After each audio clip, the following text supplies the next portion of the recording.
Hello बच्चों, कैसे हो आप लोग। मैं उम्मीद करता हूँ आप लोग बहुत ही अच्छे होंगे। प्यारे बच्चों, इस वीडियो में हम लोग प्रश्नावली 6.3 के प्रश्नों को हल करेंगे। पिछले वीडियो में हम लोगों ने समरूपता कसौटी को समझा था, यानी सिमिलैरिटी क्राइटेरिया क्या होती है इसके बारे में हम लोगों ने बात किया था और उनसे संबंधित 3 महत्वपूर्ण प्रमेयों को भी समझा था। तो इस प्रश्नावली में हम लोग उन्हीं प्रमेयों का यूज करेंगे और क्वेश्चन सॉल्व करेंगे। अगर आपने इससे पहले की वीडियोस नहीं देखी हैं तो उनकी लिंक आपको इस वीडियो के डिस्क्रिप्शन बॉक्स में मिल जाएगी, आप वहां से देख सकते हैं, या फिर किनारे आपको आई बटन दिख रहा होगा, वहां पर क्लिक करके आप वीडियो देख सकते हैं, या फिर प्लेलिस्ट में जाकर आप सभी वीडियो देख सकते हैं। तो चलिए बिना देर किए शुरू करते हैं।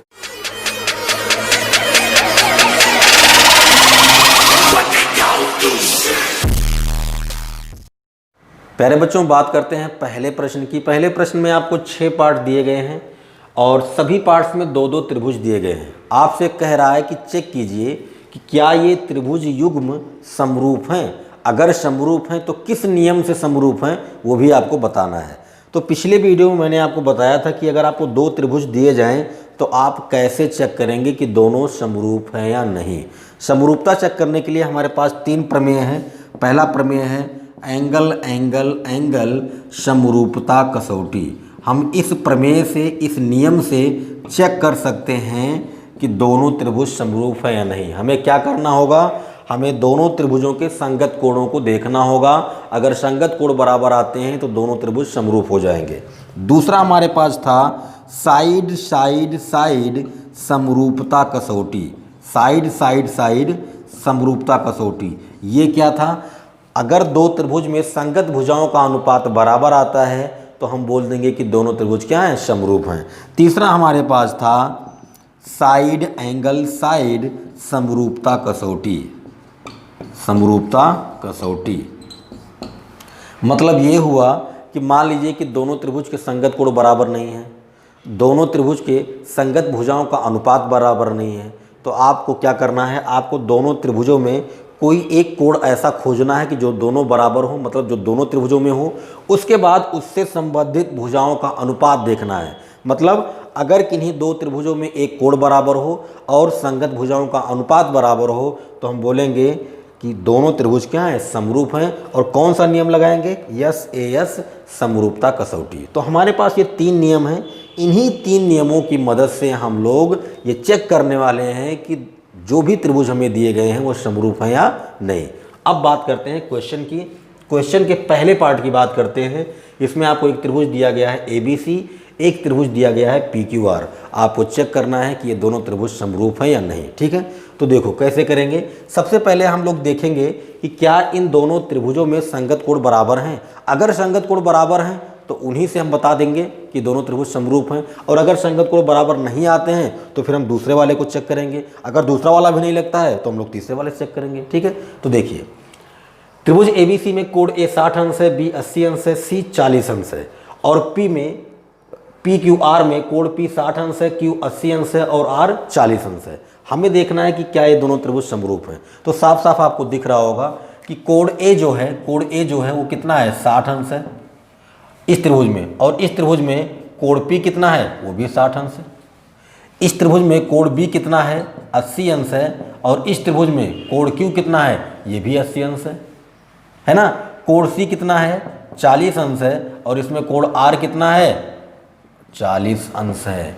तो साफ साफ आपको दिख रहा होगा कि ये कोण इस कोण के बराबर है, ये कोण इस कोण के बराबर है, ये कोण इस कोण के बराबर है। मतलब हम कह सकते हैं कि संगत कोण बराबर हैं, इसलिए दोनों त्रिभुज क्या होंगे, समरूप होंगे। तो आप यहाँ लिख दीजिए कि त्रिभुज ABC और त्रिभुज PQR में कोण A बराबर क्या है, कोण A बराबर कोण P है।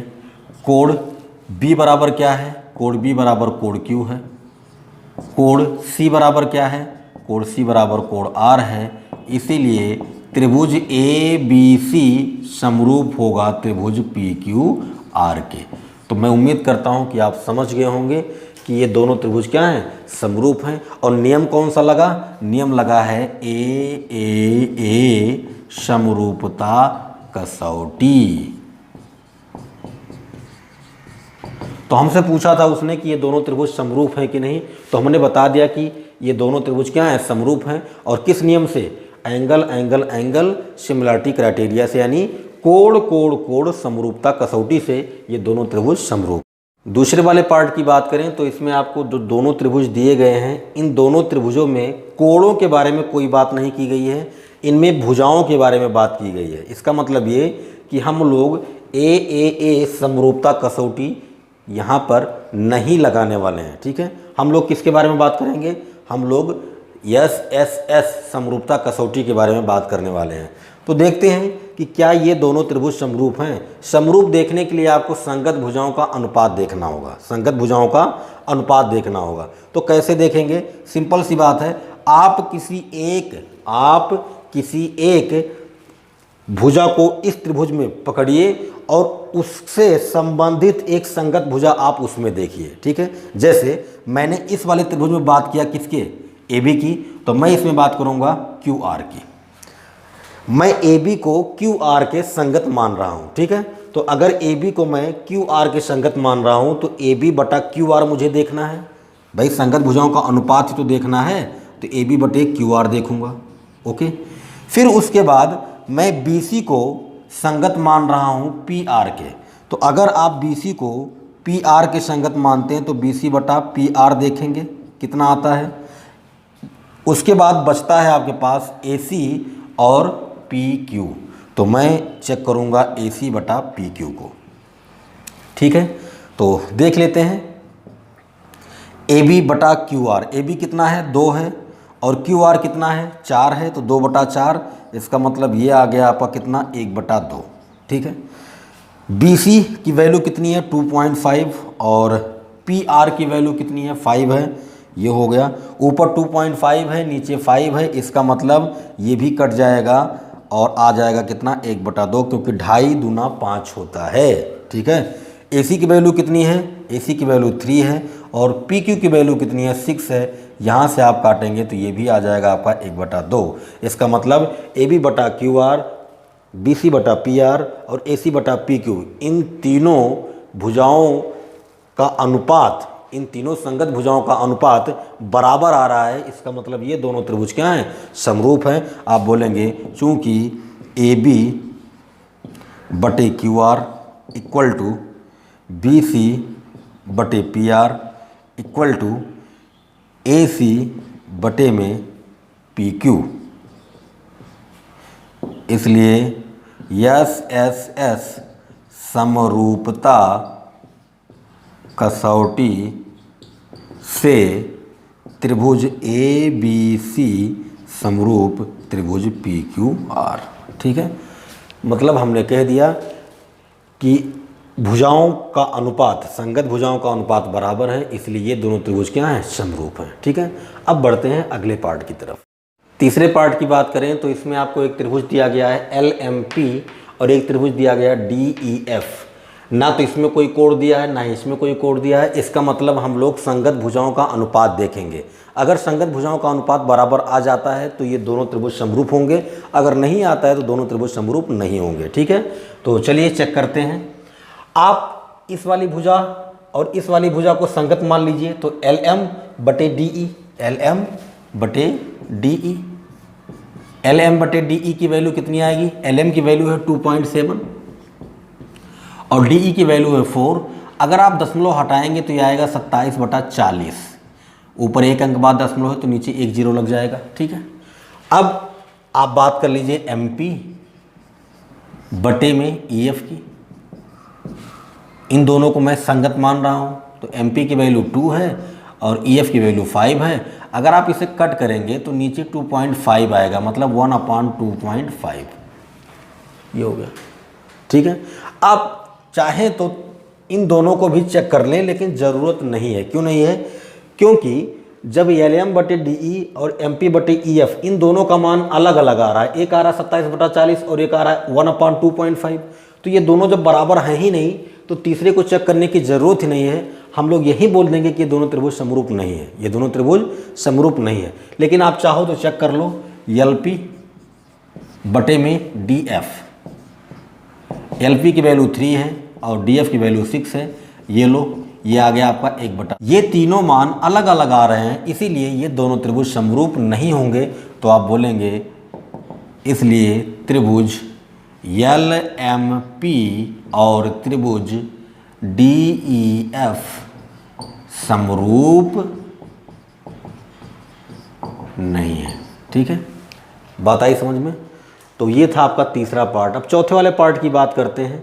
चौथे वाले पार्ट में देखिए, एक त्रिभुज दिया है MNL और दूसरा त्रिभुज दिया है PQR। ठीक है, इसमें एक कोण 70 दिया है और यहाँ पर भी एक कोण 70 दिया है। तो दोनों त्रिभुजों में एक कोण का मान दिया है और वो दोनों ही मान बराबर हैं। मतलब इस वाले में कोण M 70 है और इसमें भी Q 70 है। इसका मतलब इन दोनों त्रिभुजों में एक कोण तो बराबर है। अब हमें क्या देखना है? अब हमें ये देखना है कि क्या संगत भुजाओं का अनुपात बराबर है। मतलब इस कोण से संबंधित कौन कौन सी भुजाएं हैं? एक है MN और एक है ML।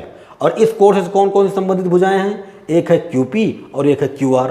अगर इनका अनुपात बराबर आ जाता है तो हम कह देंगे side angle side similarity criteria से, मतलब SAS समरूपता कसौटी से ये दोनों त्रिभुज समरूप हो जाएंगे। देखो कैसे।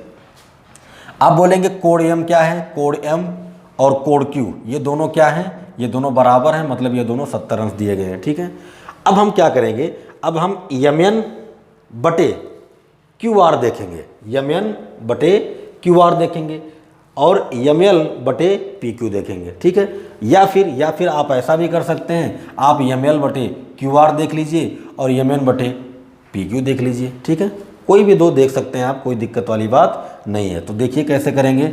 हमने कहा MN बटे में क्या? QR, MN बटे QR। MN की वैल्यू कितनी है? 2.5 है और QR की वैल्यू कितनी है? 10 है। ठीक है, आप दशमलव हटा देंगे तो ये हो जाएगा 100 और 25 से काट देंगे तो ये आएगा आपका 1/4। ठीक है, ये आ गया 1/4। ओके, अब दूसरा वाला बच रहा है ML बटे में क्या? PQ, ML बटे में PQ। ML की वैल्यू क्या है? ML की वैल्यू है 5 और PQ की वैल्यू है 6। ठीक है, आप अगर इसे काटते भी हैं तो इसके बराबर तो बिल्कुल नहीं आएगा। मतलब ये है, हम बोलेंगे MN बटे में QR is not equal to ML बटे PQ। इसलिए त्रिभुज MNL और PQR समरूप नहीं है, समरूप नहीं है। ठीक है, देखिए ये कोण तो दोनों में बराबर था, ये भी 70 अंश था, ये भी 70 अंश था। अगर ये दोनों कोण बराबर थे तो इनसे संबंधित भुजाओं का अनुपात भी बराबर आना चाहिए था। मतलब इतना बटे इतना बराबर इतना बटे इतना, या फिर इतना बटे इतना बराबर इतना बटे इतना, ये बराबर आना चाहिए था। जबकि ऐसा नहीं है, इसलिए ये दोनों त्रिभुज समरूप नहीं होंगे। तो चौथे पार्ट तक मैंने कर दिया है, अब पांचवा और छठा बच रहा है। तो मैं उम्मीद करता हूँ कि ये दोनों पार्ट आप कर ले जाएंगे। आपको वही तीनों नियम देखने हैं, क्या संगत कोण बराबर हैं, क्या संगत भुजाओं का अनुपात बराबर है, क्या कोई एक कोण बराबर है और उससे संबंधित भुजाओं का अनुपात बराबर है। अगर ये तीनों नियम लागू होते हैं तभी दोनों त्रिभुज आपके समरूप होंगे, अन्यथा नहीं होंगे। तो पांचवा पार्ट और छठा पार्ट ये मैं आपके लिए छोड़ रहा हूँ, डू योर सेल्फ। ठीक है, दूसरे प्रश्न की बात करें तो इसमें आपको एक चित्र दिया गया है और आपसे कह रहा है कि त्रिभुज ODC और त्रिभुज OBA ये दोनों समरूप हैं। मतलब ODC ये वाला त्रिभुज, OBA ये वाला त्रिभुज, ये दोनों त्रिभुज क्या हैं? समरूप हैं। उसके बाद बोल रहा है कि कोण BOC बराबर 125 अंश। मतलब BOC ये वाला कोण 125 दिया है और कोण CDO ये वाला कोण 70 अंश दिया है। तब आपसे कह रहा है कि कोण DOC, कोण DCO और कोण OAB ज्ञात कीजिए। DOC मतलब आपसे ये वाला कोण पूछ रहा है।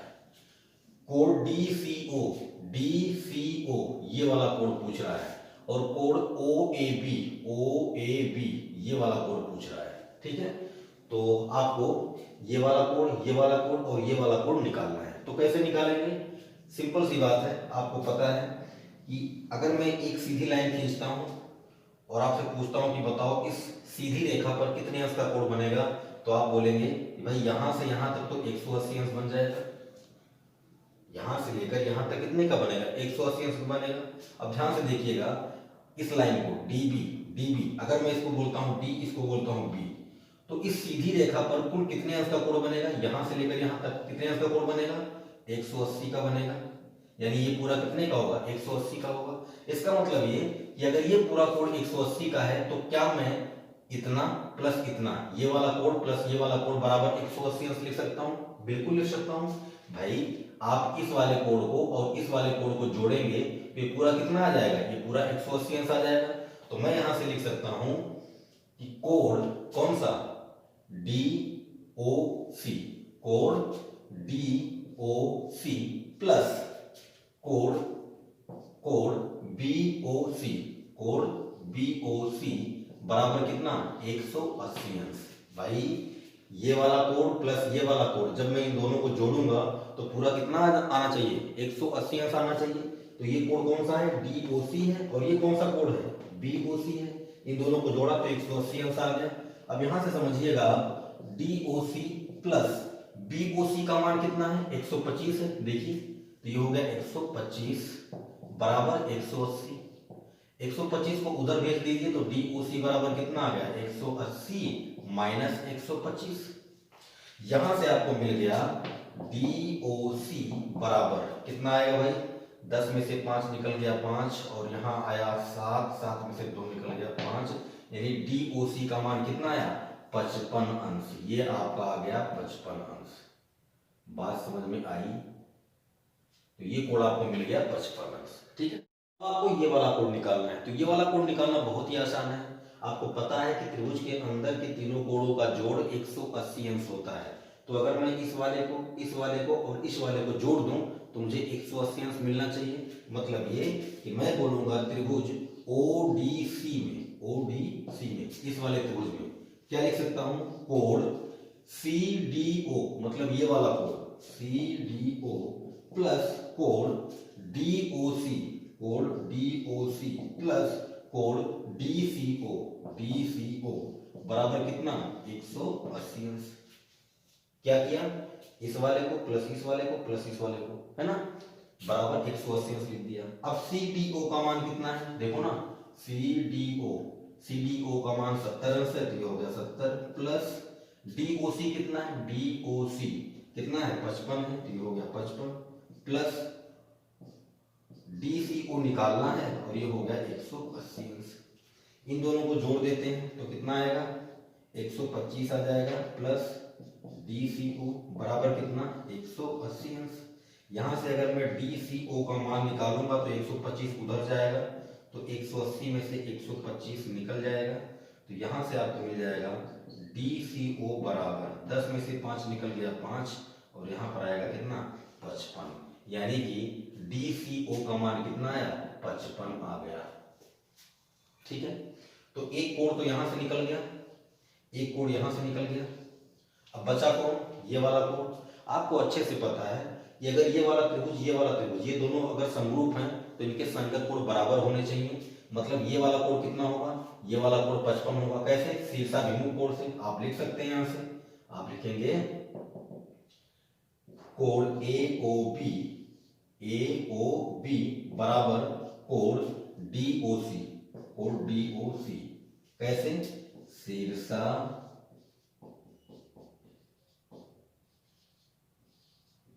भिमुख कोण है। मतलब ये हुआ कि कोण AOB बराबर कितना आ गया, 55 डिग्री, यानी ये भी 55 आ गया।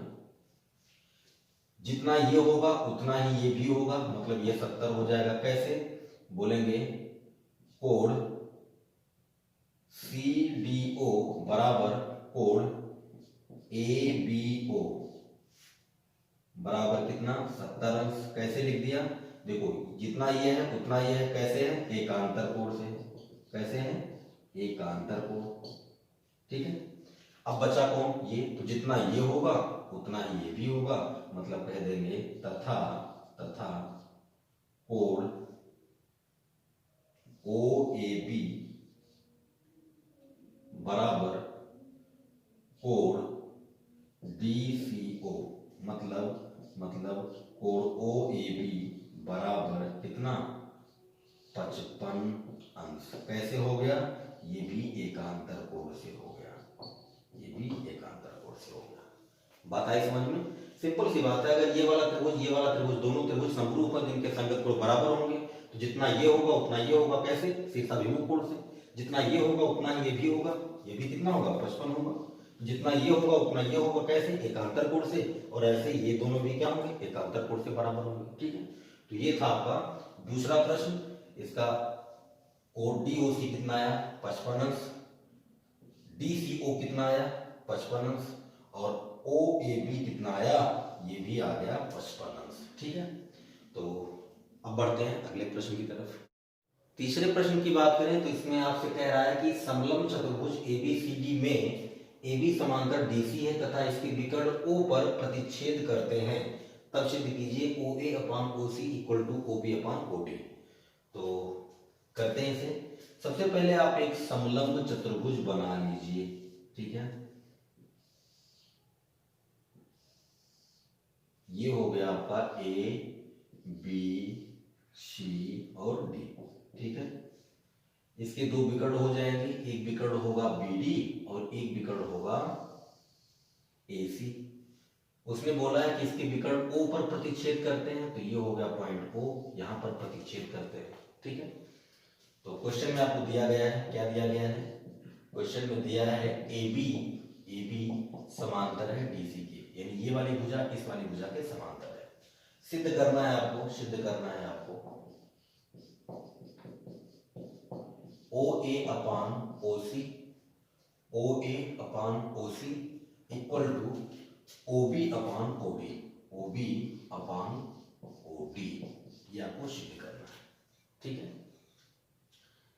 तो देखिए सबसे पहला काम, अगर OA/OC और OB/OD लाना है तो इसका सीधा सा मतलब ये है कि ये वाला त्रिभुज इस वाले त्रिभुज के समरूप होना चाहिए। अगर ये वाला त्रिभुज ये इस वाले त्रिभुज के समरूप हो जाएगा, तब हम संगत भुजाओं का अनुपात बराबर दिखा देंगे और हमारा ये रिजल्ट आ जाएगा। ठीक है, तो देखो अगर मैं इस वाले कोण की बात करूं और इस वाले कोण की बात करूं तो ये दोनों कोण आपस में बराबर होंगे। कैसे? शीर्षाभिमुख कोण से। तो आप बोलेंगे त्रिभुज, कौन सा त्रिभुज है? AOB और ये कौन सा त्रिभुज है? DOC में क्या होगा? कोण AOB इक्वल टू कोण क्या? DOC। कैसे हो गया? शीर्षाभिमुख कोण, शीर्षाभिमुख है। ठीक है, अगर मैं इस वाले कोण की बात करूं तो ये वाला कोण इस वाले कोण के बराबर होगा। कैसे? एकांतर कोण से। तो आप बोलेंगे ABO बराबर होगा CDO के। कैसे हो गया? एकांतर से, एकांतर कोण है। ठीक है, अब बचा कौन? ये वाला। तो ये वाला अपने आप इस वाले के बराबर हो जाएगा। भाई अगर दो त्रिभुज हैं और दो त्रिभुज में अगर दो दो कोण बराबर है, तीसरा वाला अपने आप बराबर हो जाएगा। मतलब आप लिख देंगे कोण BAO इक्वल टू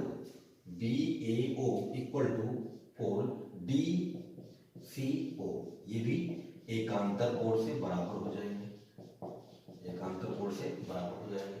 तो अगर इस वाले त्रिभुज के और इस वाले त्रिभुज के संगत कोण बराबर है, मतलब ये वाला इसके बराबर है, ये वाला इसके बराबर है, ये वाला इसके बराबर है, तो ये दोनों त्रिभुज समरूप हो गए। तो आप बोलेंगे इसलिए त्रिभुज AOB समरूप है त्रिभुज DOC के। और अगर ऐसा है तो बोलेंगे अतः संगत भुजाएं समानुपाती होंगी। भाई हम लोगों ने देखा था कि अगर दो त्रिभुज क्या हो? समरूप हो, तो उनके संगत कोण बराबर होते हैं और संगत भुजाओं का अनुपात भी बराबर हो। तो अगर संगत भुजाएं समानुपाती होंगी तो हम ऐसा लिख सकते हैं कि ये वाली भुजा बटे ये वाली भुजा। भाई देखो ना, इस त्रिभुज में देखो मैं अलग बना लेता हूं इसको, मैं इसको अलग बना लेता हूं। ये हो गया O, ये हो गया A, ये हो गया B, ये वाला त्रिभुज। और इस वाले त्रिभुज को मैं यहां बना लेता हूं अलग से, OCD, ये हो गया। तो अगर ये दोनों त्रिभुज समरूप हैं तो ये वाली भुजा बटे ये वाली भुजा बराबर ये वाली भुजा बटे ये वाली भुजा बराबर ये वाली भुजा बटे ये वाली भुजा लिख सकते हैं। तो लिख दीजिए, आप बोलेंगे OA बटे OC इक्वल टू OB बटे में OD। आप इस वाले को भी लिख सकते हैं AB बटे CD, लेकिन हमें इसकी जरूरत नहीं है, हमें तो सिर्फ इतना ही बताना था, तो आगे लिखने की जरूरत नहीं है। यही आपका क्वेश्चन था और ये हमने सिद्ध कर दिया। कहने का कुल मतलब ये है कि ये रिजल्ट लाने के लिए आपको पहले इस त्रिभुज और इस त्रिभुज को, इन दोनों त्रिभुजों को समरूप दिखाना था और हम लोग इसे ऐसे समरूप दिखाएंगे। अच्छा, यहाँ पर हमने इन दोनों त्रिभुजों को किस नियम से समरूप कहा है? देखो ना, ये वाला कोण इस वाले कोण के बराबर, ये वाला कोण इस वाले कोण के बराबर, ये वाला कोण इस कोण के बराबर। तो यहाँ पर कौन सा नियम लगा है? यहाँ पर ए समरूपता कसौटी लगी है, समरूपता कसौटी, यानी एंगल सिमिलरिटी क्राइटेरिया से ये दोनों त्रिभुज समरूप हुए थे। चौथे प्रश्न की बात करें तो इसमें आपको एक चित्र दिया गया है और आपसे कह रहा है कि QR बटे QS इक्वल टू QT बटे PR, QR बटे QS इक्वल टू QT बटे PR, ये दिया गया है। और कोण 1 बराबर कोण 2, मतलब ये वाला कोण इस वाले कोण के बराबर है। तब आपको सिद्ध करना है त्रिभुज PQS और त्रिभुज TQR, PQS और TQR ये दोनों समरूप है, मतलब ये वाला त्रिभुज और बड़ा वाला त्रिभुज ये दोनों समरूप दिखाने हैं आपको। तो देखिए कैसे करेंगे। सबसे पहला काम तो जो दिया गया है उसको लिख लेते हैं। आपको दिया गया है QR बटे में QS इक्वल टू QT बटे में PR, ये आपको दिया गया है। और क्या दिया है? और आपको दिया है कोण 1 इक्वल टू कोण 2। ठीक, आपको सिद्ध क्या करना है? आपको सिद्ध करना है त्रिभुज PQS समरूप त्रिभुज TQR, ये आपको सिद्ध करना है। तो देखिए शुरुआत कहां से करेंगे। सबसे पहला काम तो ये कि आप देखिए त्रिभुज PQR इस वाले त्रिभुज की बात करेंगे, मतलब कुछ देर के लिए हम इसको भूल जाते हैं कि यहाँ पर भी कोई लाइन है, कोई रेखा है और कोई पॉइंट है, इसको भूल जाइए। अब आप ध्यान से देखिए PQR को बोलेंगे त्रिभुज PQR में क्या है? कोण 1 इक्वल टू कोण 2 है, ये तो हमें दिया गया है। ये वाला कोण इस कोण के बराबर है। अगर ये वाला कोण इस कोण के बराबर है तो इसके सामने की भुजा PR इसके सामने की भुजा PQ के बराबर होगी, क्योंकि हमें पता है बराबर कोण के सामने की भुजाएं बराबर होती हैं। तो आप यहां से लिख देंगे, इसलिए PQ इक्वल टू क्या PR। कैसे हुआ? आप यहां पर लिख दीजिए, कारण बराबर कोण की सम्मुख भुजाएं बराबर होती है। बात आई समझ में? भाई अगर ये वाला कोण इस कोण के बराबर है तो इसके सामने की भुजा PR और इसके सामने की भुजा PQ आपस में बराबर होंगी। हो गया, ठीक। अब ये जो आपको दिया गया था ना, इसको आप समीकरण नंबर 1 मान लीजिए और आप बोलेंगे इसलिए समीकरण 1 से देखो QR बटे में QS इक्वल टू QT बटे में, देखो PQ बराबर PR है, तो क्या मैं PR की जगह पर PQ लिख सकता हूं? बिल्कुल लिख सकता हूं। इसको लिख दीजिए PQ और इसको मान लीजिए समीकरण नंबर 2। इतनी बात समझ गए? ठीक है। अब हम बात करेंगे त्रिभुज PQS और त्रिभुज TQR की, यानी यहां से बोलेंगे त्रिभुज PQS और त्रिभुज TQR आर से।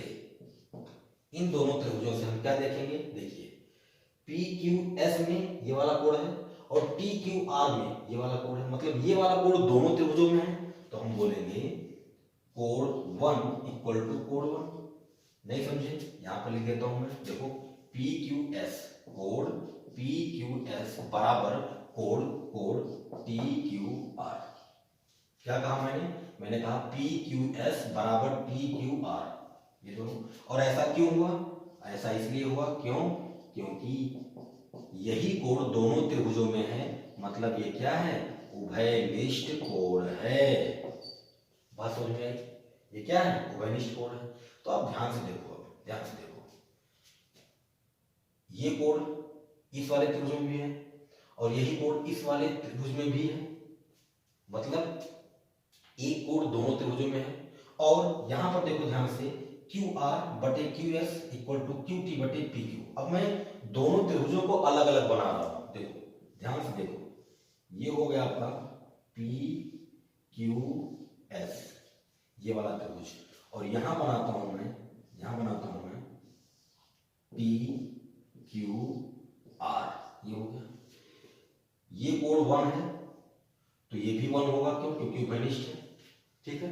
तो दोनों त्रिभुजों में एक कोण तो उभयनिष्ठ है, मतलब ये कोण बराबर है।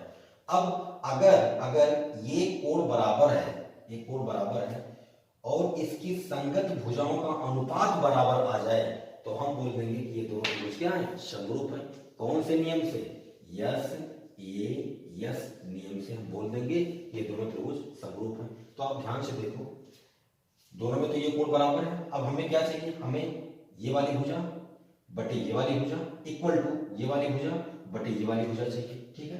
अब ध्यान से देखो समीकरण नंबर 2 में, ध्यान से देखो क्या लिखा है, क्यू आर बटे क्यू एस बराबर क्या है, क्यू टी बटे पी क्यू।